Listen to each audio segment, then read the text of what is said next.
매주 책 한 권씩 차곡차곡 읽어가는 시간 북구북구 북튜버 이시안 씨, 북칼럼니스트 박사 씨와 함께합니다. 어서 오세요.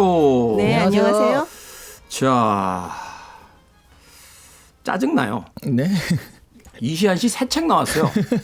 공장입니다, 공장. 아니 수고하십니다. 무슨 읽는 속도보다 빨리 써요 책을. 짜증나네 갑자기. 나는 몇 년 동안 지금 구상도 제대로 못 하고 있고 막. 올해만 이게 몇 권째입니까? 올해는 이제 4권째죠. 4권째. 올해만 4권을 냈다고요? 네네. 화내려고 그러는 것 같은데 지금. 저희랑 비교하시면 안 돼요. 그건 우리가 무덤을 파는 거예요. 그냥 찬양을 하고 맙시다. 우리 여기서 나는 이런 얘기 하지 말고. 네. 아무튼 축하합니다. 되게 화내신 것 같은데. 축하합니다. 네네. 네, 이를 악물고 축하합니다. 굉장히 짜증나는 캐릭터예요. 그래도 책 이름이라도 좀 이렇게. 그러니까 지적인 현대인을 위한 지식 편의점. 그러니까 이제 책 제목이라도 네. 하루의 단상, 가을을 보내며 이런 책이면 제가 말을 안 하겠어요. 네. 이건 공부를 해야지 쓸 수 있는 책이란 말이에요. 그러니까 무슨 제가 에세이나 산문을 무시하는 건 아닙니다만 이것이 어떤 그 감정에 의한 자연 발생적인 어떤 글쓰기 이런 것들이 아니라 이건 자료 일일이 찾아야 되고 그 자료를 가지고 또 사유도 해야 되고 이게 아니 무슨 그런 책을 일일이 몇 권씩 써요 도대체. 이렇게 서로 같이 얘기를 나누는 것 자체가 또 사유의 자양분이 되는 거니까요. 네.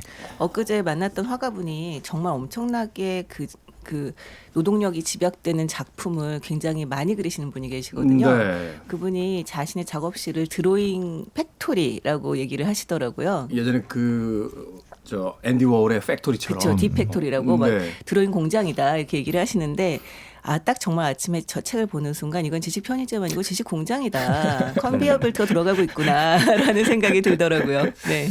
이시안 씨 그 작업실에 가면은 그 서브 작가들이 한 25명쯤 앉아서 그렇지 않을까 생각이 들 정도입니다. 어찌됐건 축하드리겠습니다. 네, 감사합니다. 자, 네. 지적인 현대인을 위한 지식 편의점 이시안 씨의 새로운 책이 나왔습니다. 자, 오늘 소개할 책은 아니고요. 자, 오늘은 새로운 장르인 그래픽 노블을 읽어보도록 하겠습니다. 제가 사실 그래픽 노블 좀 소개 좀 하자고 그렇게 이야기할 때는 우리 이소연 작가가 콧방귀도 안 끼더니 제 힘입니다. 제가 그러니까 밀었습니다. 박서 씨가 얘기하니까 더 이상 얘기 안 하겠습니다. 자, 오늘 아트 슈피겔만의 G라는 작품인데 이 작품 그래픽 노블계의 굉장한 이제 걸작으로 평가가 되는 작품이고 또 우리나라의 이제 그래픽 노블이 이제 본격화되기 시작했을 때 그 출판사들이 가장 대표적인 작품으로 이제 초기에 소개했던 네. 작품 중에 하나가 바로 이 작품인 것으로 기억을 하고 있습니다. 자, 먼저 아트 슈피겔만 딱 이름만 들어도 벌써 이제 독일계 아니면 오스트리아계다 이렇게 이제 느낌이 좀 오는 것 같은데 네. 어떤 작가인지 소개를 좀 해주시죠. 심지어 되게 이름만 봐도 굉장히 아티스틱할 것 같지 않나요? 네, 그래서 그러니까. 이름이 아트예요. 아트니까. 예. 아트 슈피겔만. 네. 아트 슈피겔만인데 나 그림 못 그려 라고 하면 되게 이상할 것 같아요. 그러니까 제가 이름이 박사인데 아니야 더 이상 말하지 않겠습니다. 오늘 왜 이렇게 무덤 파는 날이지 정말? 아니 박사 씨께서는 꼭 박사학위 받으셔요. 그래서 여기 박사 박사. 제가 그래서 학위를 안 받고 있습니다. 인생을 걸고 몸개그를 할 일이 있습니까 지금? 알겠습니다. 근데 석사면 진짜 애매할 것 같아요. 박사 석사님. 박사님도 자, 아트 슈피겔만. 박사님. 네, 어떤 작가인지 제가 소개를 드리겠습니다. 네. 근데 1948년에 스웨덴의 스톡홀름에서 태어났어요. 네. 이 부모님은 오늘 작품에서 살펴볼 수 있듯이 아우슈비츠 생존자고요. 이 폴란드 유태인입니다. 폴란드 유태인. 네. 이제 그렇죠. 유럽계의 이름이죠. 이제 피 속에 또 유태인들의 어떤 이름이 담겨져 있고. 네. 뉴욕 주립대학교를 중퇴한 뒤에 언더그라운드 만화계에서 활동을 했는데요. 29에 이 만화에도 등장하는 프랑스와즈 몰리와 결혼을 해서 이제 같이 잡지를 내고 이제 그런 작업들을 합니다. 작품들은 뉴욕타임즈나 빌리지 보이스나 프레이보이 뭐 이런 그 잡지들에 많이 수록이 됐고요. 네. 이 작품인 G로 대단한 관심을 모으게 돼요. 이 작품으로 루카 페스티벌 최우수 외국 작가상, 뭐 앙골렘 국제만화축제 최우수 만화상, 뭐 퓰리처상, 네. 구겐하임상, 전미 도서비평가 협회상, 뭐 정말 굵직굵직한 상들은 다 휩쓸게 됩니다. 소위 이제 싹 쓸었군요. 그렇죠. 그리고 지금은 뉴욕 스쿨 오브 비주얼 아트의 교수로 재직 중이고요. 이 작품 외에도 이 9.11 테러를 전후해서 겪은 일을 그린 그 사라진 건물의 그림자, 또 자신의 작품 활동들을 모은 코믹스 등의 이제 작품들을 발표를 했습니다. 그렇군요. 네. 이 아트 스피겔만 앞서 이력에서 이제 잠깐 귀에 걸렸던 잡지 중에 하나 이제 플레이보이. 그렇죠. 라고 하는 잡지죠. 우리에게 이제 도색 잡지 뭐 이렇게 표현이 됐습니다만 사실 이제 플레이보이지는 그 평가가 좀 달라요. 네. 여성들의 누드 사진이 담겨져 있긴 합니다만 미국이나 전 그 유럽에서도 이 원고료를 가장 높게 주는 잡지로 알려져 있어요. 그래서 박사들의 박사학위 논문이나 이 노벨 문학상 받은 작가들의 작품이 최우선적으로 이제 실리는 그런 잡지로 알려져 있는데. 네, 퀄리티가 굉장히 높은 작품들이 많이 실리죠. 네, 그런 의미에서 이제 아트 슈피겔만이 바로 그런 잡지들에 대해 계속 연재를 하고 있었다는 건 그만큼 이제 높은 평가를 받고 있는 작가다 이렇게 또 이야기를 해볼 수 있겠습니다. 제가 어떻게 그걸 아는지는 비밀입니다. 자, 줄거리 정기 구독을 하신다는 소문이 있던데. 그렇지는 않아요. 네. 회차마다 차이가 좀 있기 때문에. 네. 자, 줄거리는 이시안 씨가 좀 전해 주시죠. 이 만화로 구성된 거라 인물들의 묘사가 좀 우화적으로 되어 있어요. 일단 네. 유태인들은 쥐로, 독일인들은 고양이로 묘사되고 있고요. 뭐 폴란드인들은 돼지, 미국인들은 개 이런 식으로 그 동물마다 그 국가 뭐 이런 식으로 묘사가 되고 있죠. 네. 일단 기본적으로는 액자식 구성입니다. 그 주인공이 여기서 나오는 주인공은 블라덱이라고 아트 슈피겔만의 아버지죠. 그 아트 슈피겔만이 주인공인 블라덱의 수용소 이야기를 듣고서 그것들을 이제 그림으로 그리는 그런 모습들이 나오는데요. 현재의 그 부자 관계가 그렇게 좋지는 않아요. 그런 것도 같이 좀 봐야 되는데요. 네. 이야기 자체는요.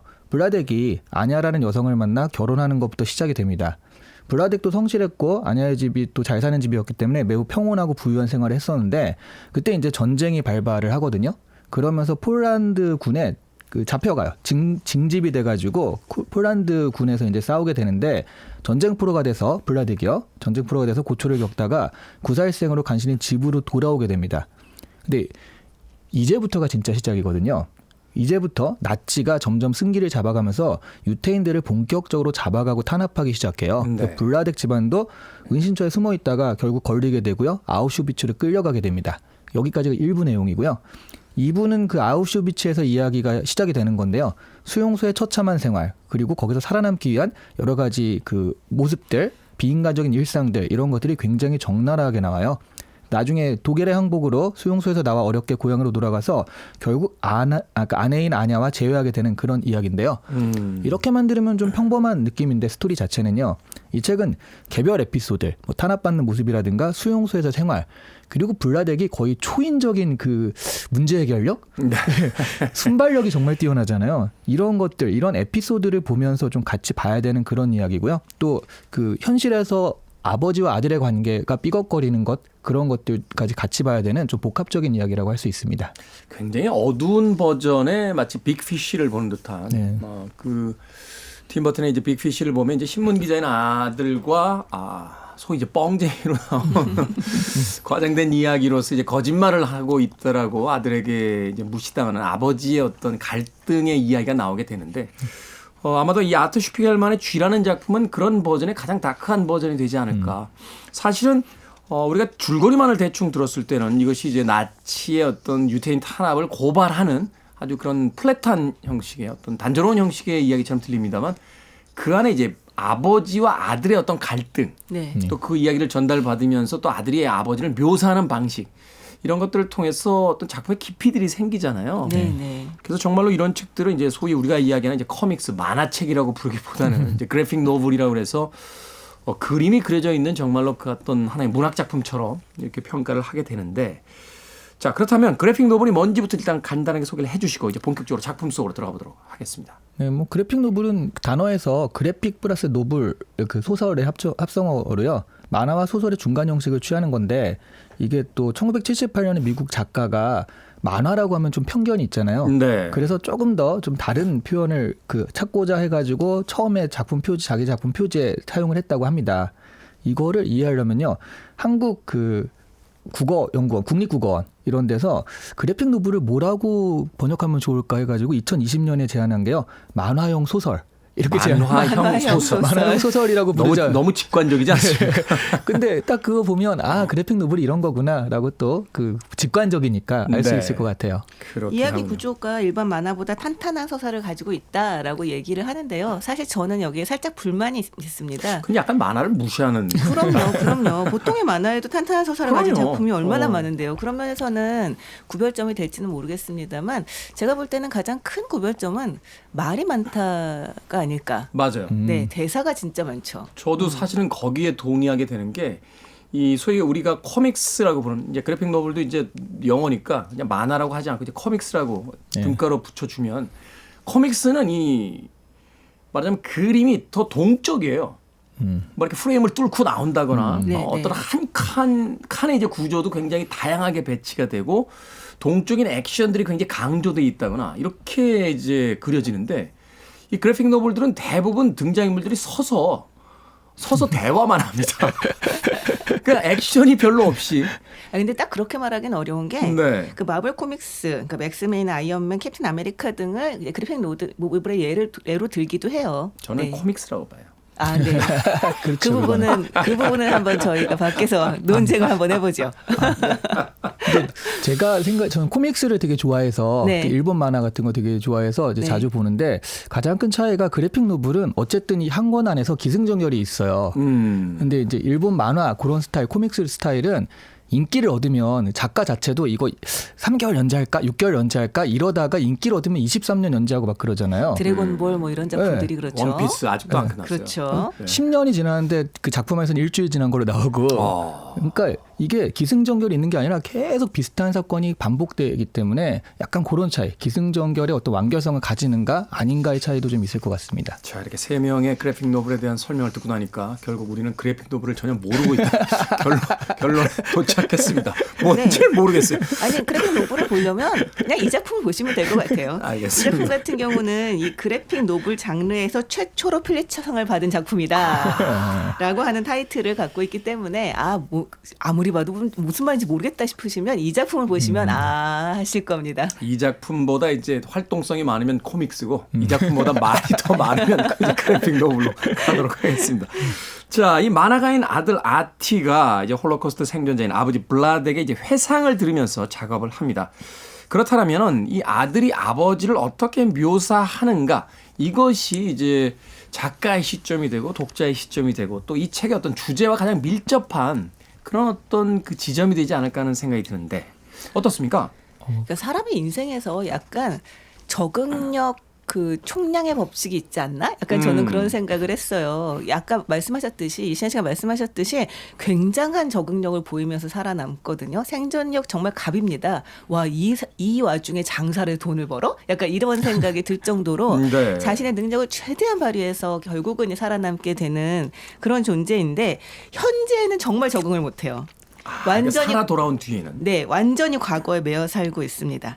그러니까 정말 그 풍요로운 미국에서 길을 가다가 쓰레기 중에 쓸만한 것을 줍고 절대로 버리는 게 없고 자기가 안 먹는다고 이미 먹던 음식을 다시 포장해서 슈퍼에 가서 이제 환불해달라고 한다거나 네. 이런 억지를 부린다거나 이런 그런 성격 때문에 사실은 이제 아우슈비츠에 살아남기는 했는데 그 성격을 지금 이제 그 아들과의 관계에서도 발휘를 하기 때문에 정말 주변에 그 가족들이 거의 이제 미치려고 하는 그런 모습을 볼 수가 있죠. 근데 네. 어떻게 생각하면 그런 경험들을 했기 때문에 결국 내가 전략하고 그렇게 해서 내가 살아남았다라는 것들이 각인돼 있다 보니까 그쵸. 나중에도 이제 그러니까 수용소의 경험이 그를 그렇게 만들었다라고 생각할 수도 있는데, 제가 보기엔 야 이거 진짜 참 오묘하다 싶었던 건 바로 그 지점이었어요.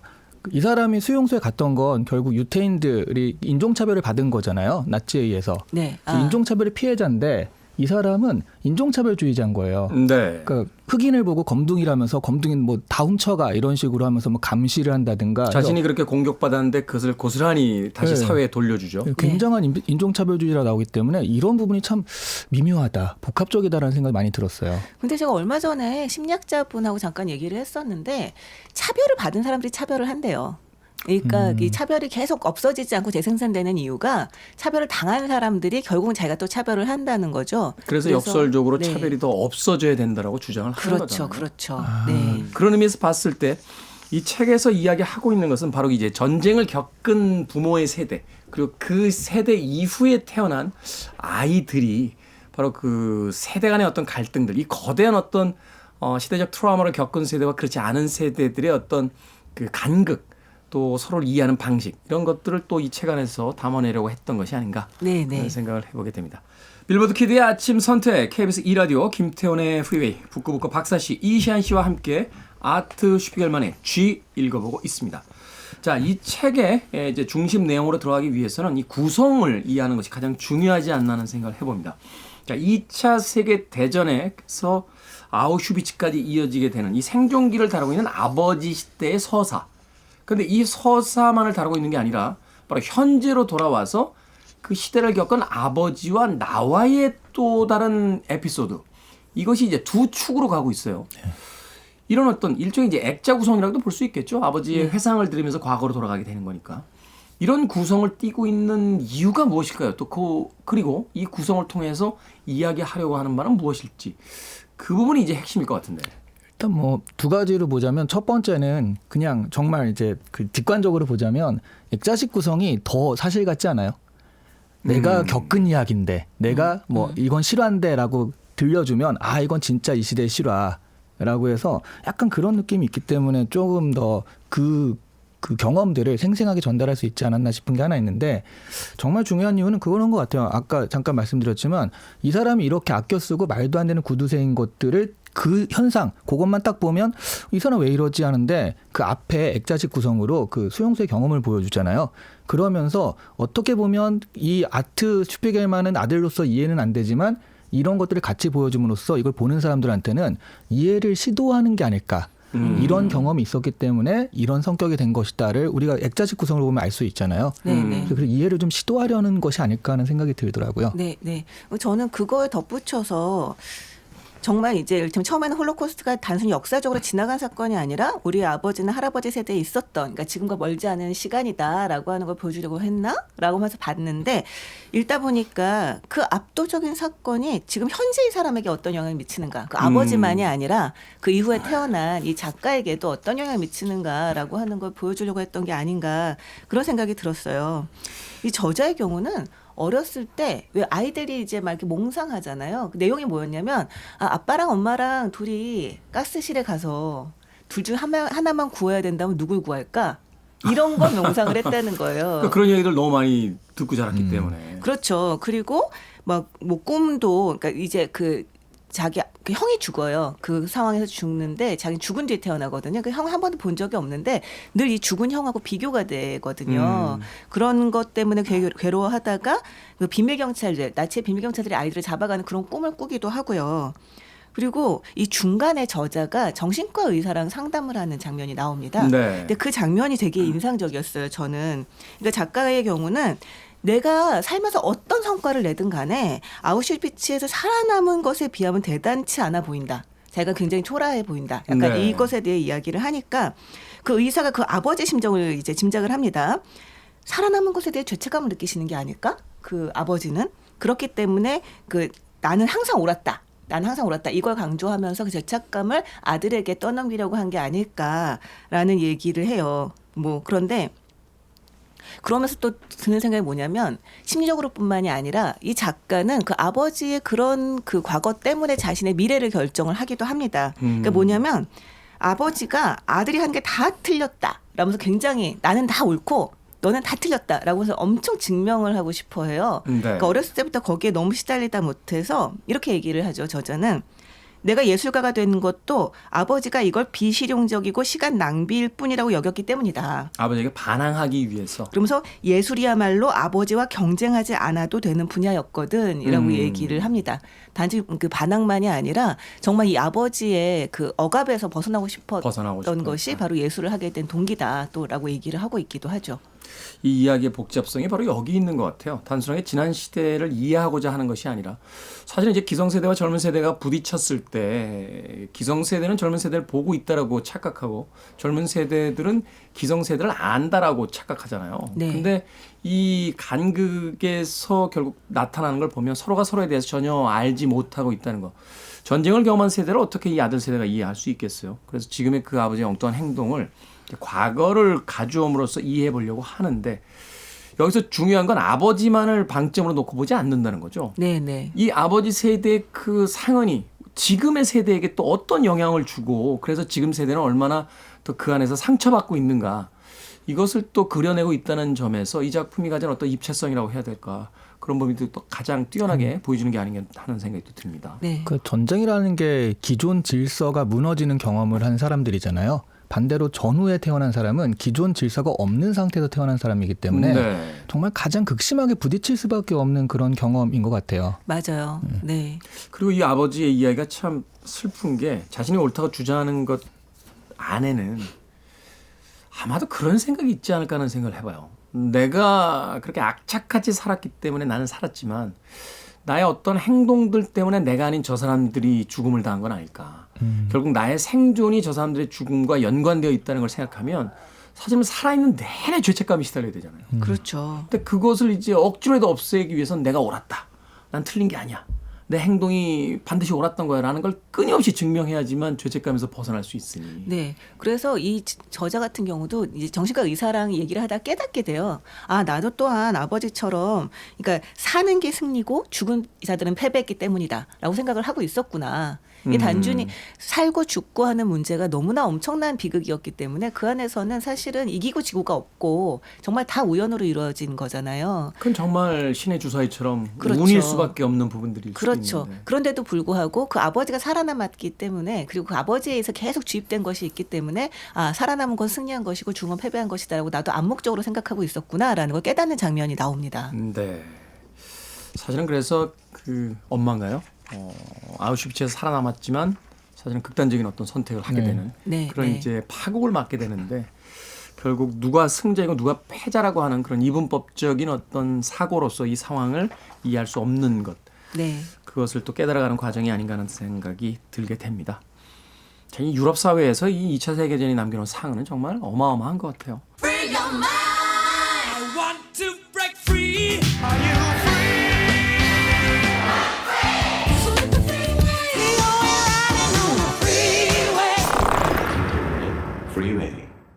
빌보드 키드의 아침 선택 김태훈의 프리웨이 북칼럼니스트 박사씨 북튜버 이시안 씨와 함께 북구북구 함께하고 있습니다. 오늘 아트 슈피겔만의 G 읽어보고 있습니다. 자, 2차 세계대전과 홀로코스트의 참상을 다뤄서 퓰리처상 수상작이 됐던 이 작품. 그런데 이 작품에 등장하는 사람들의 얼굴이 다 동물들입니다. 유태인은 쥐, 독일인은 고양이, 폴란드는 돼지, 미국인은 개로 그려지는데 자, 이렇게 동물을 사용해서 우화처럼 이 이야기를 그린 데는 분명한 이유가 있겠죠. 이게 단순하게 어떤 민족적 캐릭터를 이렇게 보여줬다기보다는 또 다른 어떤 깊은 의미들도 있을 것 같다는 생각을 또 해보게 되는데. 근데 시작이 너무 사소합니다. 어떻게 보면. 그러니까 당시 전임 만화가 운동을 하던 이 아트 슈키겔만이 재미있는 동물 세계라는 만화책에 참여해달라는 그런 제안을 받아요.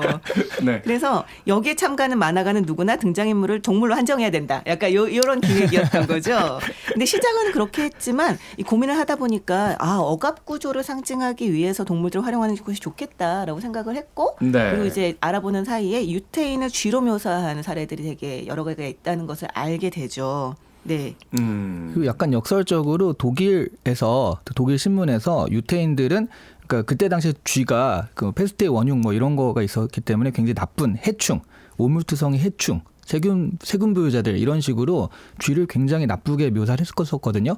유태인들 그래서 쥐 새끼 같은 애들 뭐 이런 식으로 묘사를 한 그 독일인들이 그렇게 몰아붙였어요. 미키마우스 등장 이전까지 쥐에 대해서 긍정적 시선이 있었던 적은 단 한 번도 없잖아요. 그렇죠. 네네. 그렇죠. 그래서 유태인들이 쥐라고 아예 명명을 했기 때문에 그걸 또 그 받아가지고 차라리 역설적으로 이렇게 했다라는 것도 있고요. 사람의 얼굴이나 이런 것들이 좀 분별이 안 되게 동물로 그려버림으로써 인종이라는 그런 부분을 또 무마시키는 역할. 오히려. 예, 인종의 카테고리를 굉장히 극한으로 나눈 것 같지만 이게 오히려 무마시키는 역할을 한다라고 되게 역설적인 의미를 부여했습니다. 네, 이 재밌는 게 이 안에서 그 에피소드로 나와요. 부인과 이야기를 하는데 부인은 프랑스인이거든요. 네. 그러니까 부인한테 뭘로 그려줄까 이렇게 물어봐요. 작품 속 뭘로 그려줄까 그랬더니 부인이 당연히 쥐로 그려야지. 그랬더니 아니야, 넌 프랑스인이잖아. 막 이런 대화를 하는 장면이 나옵니다.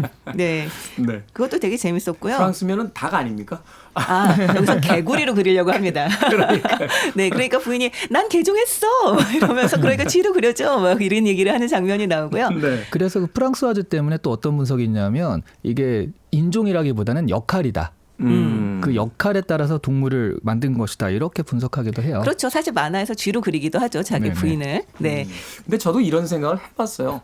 이걸 진짜 사람의 얼굴로 그린다라면 이 작품이 얼마나 끔찍하게 받아들여질까. 맞아요. 사실은 그래서 오히려 더 깊은 어떤 메시지를 전달하는 데는 실패할 수도 있지 않을까. 너무 현실적이기 때문에. 오히려 이 동물들의 모습을 띠고 있을 때 우리가 그 현상적인 측면을 넘어선 좀 더 깊은 이야기를 만날 수 있지 않을까. 사실 라이프 오브 파이 같은 작품을 보면 이 표류하는 한 소년의 이야기 속에서 뭐 호랑이도 등장하고 원숭이도 등장하는데 마지막 장면에서 그 영화의 마지막 장면에서 기자가 물어요. 정말 이런 일이 있었습니까? 정말 호랑이하고 같은 배를 탔어요? 라고 물어보니까 그 주인공이 이렇게 대답하거든요. 어떤 이야기를 원하십니까? 그 이야기 속에서 한마디 이제 와닿게 되는 건 사실은 사람들이 탔던 게 아닌가. 그래서 사람들이 서로 죽이고 사육을 감행했던 그런 이야기들이었는데 주인공은 그것을 호랑이라든지 또 다른 어떤 동물의 우화로서 돌려서 이야기하고 있는 게 아닐까. 그런 이야기를 들으면서 참 이렇게 한편으로 깊은 생각에 빠졌던 적이 있는데 바로 이 아터 슈피켈만의 쥐도 사실은 그런 의미에서 이 동물들의 등장이 굉장히 의미 있었다라는 또 생각을 해봤습니다. 자, 홀로코스트의 참상을 다룬 영화, 소설 참 많습니다. 그런데 이 쥐의 특징과 매력 정리해본다면 어떤 게 있을까요? 우리가 이제 계속 했던 역설적인 상황들을 계속 던져주는 것 같아요. 그러니까 여기서 그러면서 사실 선과 악이, 그러니까 아까 인종차별만 해도 인종차별주의자는 악, 그 당한 사람은 선 이렇게 묘사될 수 있는데 그 악이었던 사람이 선이 되고 선이었던 사람이 악이 되는 이런 모습들을 보면서 야, 도대체 인간성이 뭐지? 그러니까 선과 악이라는 게 어떤 걸까? 이게 상황에 따라 달라지는 걸까라고 자꾸 인간성 자체에 대한 좀 주목을 하게 만드는 역할을 하는 것 같아요. 네.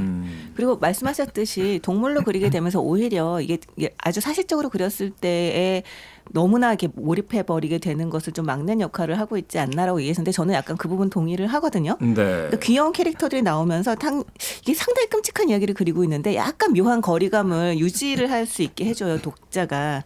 그런데 이게 단순히 독자가 이 작품의 거리를 유지하는 것만이 아니라 그 일을 당했던 그 자리에 있었던 사람들이 갖고 있는 마치 남의 일을 보는 것 같은 거리감과 닮은 게 아닌가라는 생각이 들었어요. 왜냐하면 저자가 이야기 도중에 아버지한테 묻습니다. 왜 저항하지 않았어요? 라고 물어요.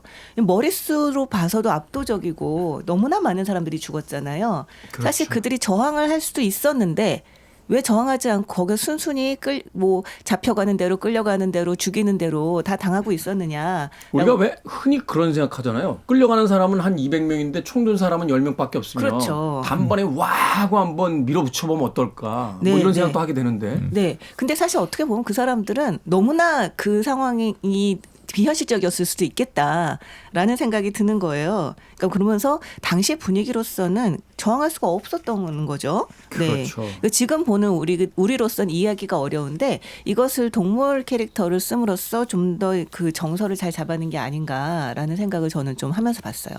그러네요. 이게 어떻게 보면 이제 학습된 무기력 같은 거잖아요. 네네. 생존의 문제에 걸리고 또 세상에 어떤 폭력이 다가왔을 때 그것에 저항하지 못하는 그 상황을 겪어보지 않은 사람은 사실은 이야기할 수 없는 거죠. 맞아요. 말하자면 칼 든 누군가가 강도가 집에 들어왔는데 왜 그때 적극적으로 싸우지 않았어요? 라고 하는데 그 상황을 맞닥뜨려 보지 않은 사람은 그 상황 속에서 느껴지는 어떤 이 것을 정말 알 수가 없는 거니까. 네, 네. 그리고 뭐 그렇게 극단적인 것까지 안 가도 요즘에 많이 나온 가스라이팅이라는 단어가 있잖아요. 그렇죠. 그러니까 상식적으로 보면 이게 말이 안 되는데 근데 그렇게 계속 몰아가는 상황을 몰아가고 계속 그렇게 생각을 주입함으로써 우리가 생각하는 비상식적인 상황들이 만들어지는데 그게 꼭 전쟁까지 안 가더라도 지금도 많이 벌어지는 일 같습니다. 네. 자, 두 분의 한 줄 추천사로 아토 슈피겔만의 쥐 정리하겠습니다. 나쁜 역사도 역사잖아요. 알아야 할 필요가 있는데 홀로코스트 같은 어두운 역사를 아이들에게 좀 알려주기에 적절한 책이 아닐까. 그래서 아이들을 보여준다고 핑계로 삼면서 자기 자신도 좀 읽어보시면 좋지 않을까 하는 생각이 드는 책입니다. 사실 아이들에게 가르친다고 합니다만 우리도 홀로코스트 다 몰라요. 네. 영화에서 비춰진 그 외형적인 어떤 그 스토리에 대해서만 알고 있을 뿐이지. 네. 네. 그 프레이 역사상 첫 만화 작품입니다. 그래픽 노블. 아유, 만화죠. 아니라. 네, 그래픽 네. 노블. 아직도 정의가 지금 설득이 안 돼서. 이 앞으로도 종종 소개할 예정인데요. 어쨌든 처음으로 고른 작품인 만큼 이 만화에 대해 편견을 가지고 계셨다면 그 편견을 버리고 진지하게 한번 읽어보시기를 권하고 싶습니다. 네. 그럼 다음에 스파이더맨 가나요? 뭐 저는 목록 만들었습니다 지금. 네. 저는 너무 가고 싶어요. 저도요. 네. 자, 북끄북끄 오늘은 아토 슈피겔만의 그래픽 노블 작품인 쥐 읽어봤습니다. 다음 주엔요, 제임스 M. 케인의 포스트맨은 배를 두 번 울린다. 야, 이거 영화도 되기도 했고요. 여러 가지 논쟁이 많았던 작품입니다. 자, 이 작품 다음 주에 만나보도록 하겠습니다. 북튜버 이시안 씨, 북칼럼니스트 박사 씨와 함께했습니다. 고맙습니다. 네, 고맙습니다. 감사합니다.